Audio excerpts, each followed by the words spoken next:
Welcome back to All This Math. This is Professor Parker, and I'm just sitting here sizing up this problem before I start writing and I really start going in. Before I really go in on it, I want to size it up because it appears to be a lot going on. All right, I see parentheses. So me, being the type of instructor that I am and math student, because at the end of the day, we all math students. Even if I'm teaching, I'm still a student, right? I like to get rid of my parentheses first. So that's what I'm gonna try to do. I'm gonna try to get rid of my parentheses first. So on the left-hand side, I'm getting rid of those parentheses that surround 2x plus 3. And on the right-hand side, I'm getting rid of those parentheses that surround x plus 3 by utilizing the distributive property. Distributive property. Let me write that down. Distributive, excuse my handwriting. Distributive property. That's how we get rid of parentheses. When we solve equations, if we see parentheses, we want to get rid of them. We want to get rid of them. Right? Because that simplifies the equation, right? We want to simplify the equation by getting rid of the parentheses. So how do I get rid of these? You see this minus sign right here? This minus sign really represents a -1.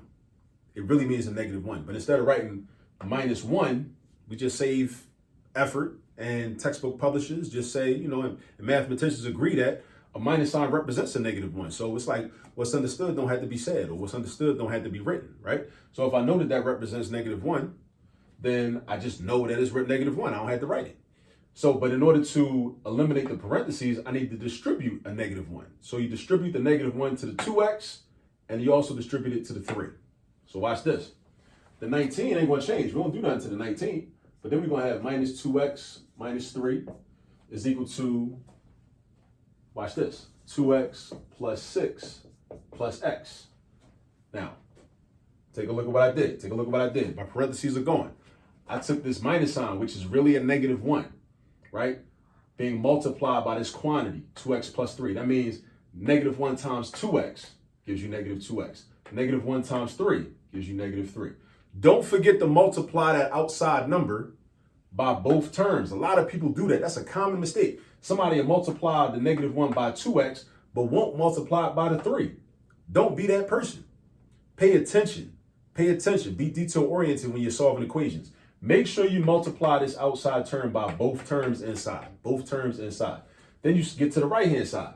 How do I get rid of these parentheses? I distribute the 2. So I'm giving the 2 to the x and the 2 to the 3. Again, a lot of people oftentimes will forget to distribute the 2 to the second term. They won't do 2 times 3. They'll only do 2 times x. Come on, you got to distribute. You got to be fair, right? Give the 2 to both terms. Both terms, all right? So 2x is 2 times x is 2x, 2 times 3 is 6. Now, also, some people make this mistake. They'll say, oh, well, it's a 2 right here. I see this x. Let me just multiply this 2 by this x. Don't do that. Don't do that. You got to chill. Don't do that, right? You only multiply the 2 by what's inside the parentheses. Nowhere in this problem does it tell you to multiply 2 times x. You can't just be doing random stuff when you're trying to solve equations. We can't be doing that, all right? We're not going to do that. That's not going to fly, all right? But you got to have confidence. I think a lot of people just be doing random stuff in math because they lack confidence. They don't know if they're doing it right. So they rather try to do extra stuff because they think math is extra and hard. So they feel like they're not doing enough. So they just start doing random stuff, right? You got to trust your own ability. You got to trust and have confidence in your ability and just know how to distribute, right? But that takes practice. From practice, we develop confidence. And from confidence, we become clear about what it is we're supposed to be doing. So that way we know, I know I'm only supposed to multiply 2 by x and 3. I know I'm not supposed to multiply 2 times x, right? Because also, this equation is also a set of instructions. It's telling me what to do, right? So it doesn't tell me to multiply 2 by x. It's telling me to add x to whatever these terms are, but it does not tell me to multiply 2 by x, all right? But you got to get your confidence up. And the way you get your confidence up is by practicing and doing a lot of problems and getting a lot of problems correct. But you can't just jump to confidence. You got to put the work in and develop and build your confidence, right? Just like with this video, I could show you how to do the problem, but that's not really going to help your confidence. You develop your confidence from actually doing the work on your own and putting the time in. Use this video just as a guide, right? If you get stuck, go back to the video, hit rewind. Oh, what do you say to do when you get to this part? Yeah. But then at some point, you're not going to need the video. You're going to be able to just run through problems all by yourself. And that's the goal. right? The goal is to not need this video, right? Remember that. That's the ultimate goal. The ultimate goal is to not even need this video. Maybe somebody else will need it, some other students. But the goal for you should be to not need the video. You watch the video, gain some understanding, and then you go do the problems and rock out all by yourself without the use of the video. All right? Now, parentheses are gone. Parentheses are gone now. Now I want to combine like terms. I like combining like terms because it makes my problem smaller. I like the problem to be consolidated. So I got over here, I got this 19, and I got this -3. But on the right side, I got a 2x, and I got an x. So 19 minus 3 is going to be 16, and then minus 2x is over there. And then on the right side, the 2x and the x put together is going to be 3x, and then plus 6. So I got 16 minus 2x is equal to 3x plus 6. 16 minus 2x is equal to 3x plus 6. Now, the next thing I'm going to do is I'm going to transpose, because now I want all my x terms on the left-hand side, and I want my constants on the right-hand side. X terms on the left, constants on the right. So I'm going to move this 3x to the left side, and I'm transposing. That's what this is called. Minus 2x equals -16 plus 6, right? So I take this 3x and I move it over to the left-hand side. It's going to become -3x, right? It's going to become -3x.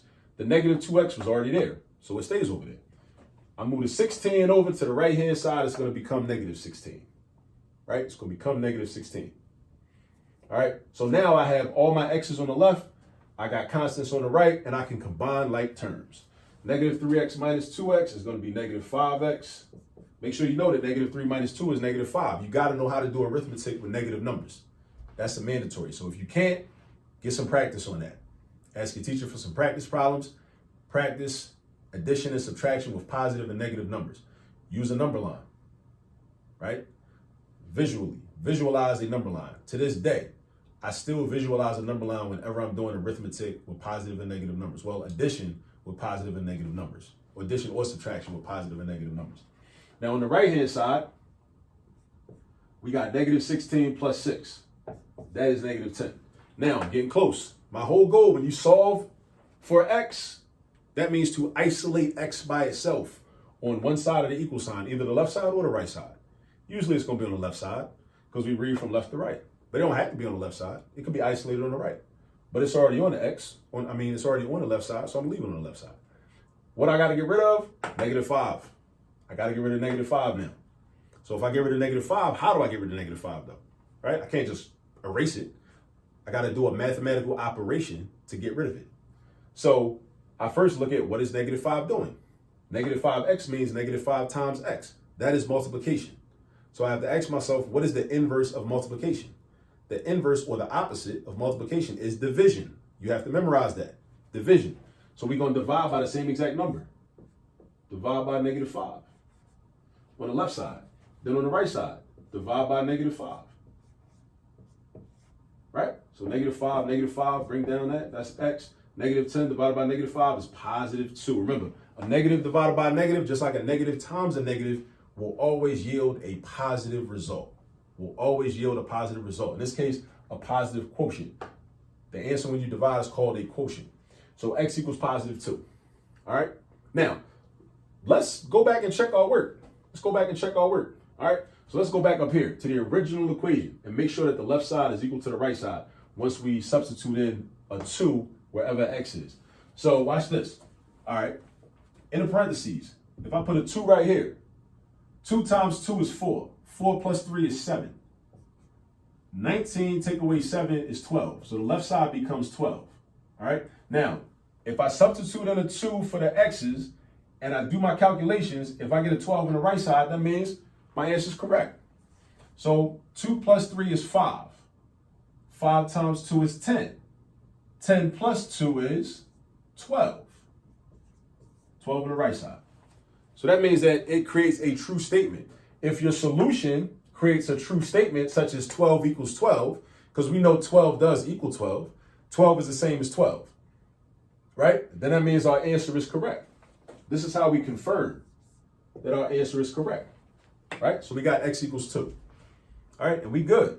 We got x equals 2, right? Now, if we had substituted in 2 for x up here and over here, and we'd have got like 12 equals 39, then whoa, We got to go back and find our mistake. Either we made a mistake in our work, or we could have made a mistake when we were checking it. So you got to be careful about that, because sometimes you might have a correct answer, but then it won't check out. But it might not check out because you might have made a mistake while you were checking it. But always check your work, though, because when you check your work, you can know on your own if the answer is correct. You don't have to wait for a teacher. You don't have to wait for your professor. You already know it's right. So that's a good habit for you to get into. Checking your work on your own. Okay? All right, now I've shown you how to do this. Solve an equation when it has parentheses in it. All right, also we combined like terms, we transposed, we used the distributive property to get rid of the parentheses in the beginning. I showed you how to do all those things. Now, in order for you to master this skill, you got to go get some practice. So use this video as a guide and go get some practice and do some practice problems. All right? Do yourself a favor. Do as many practice problems as possible. Okay? Use the video as a guide. Go do the practice problems, and I'll catch up with you in the next video. Peace.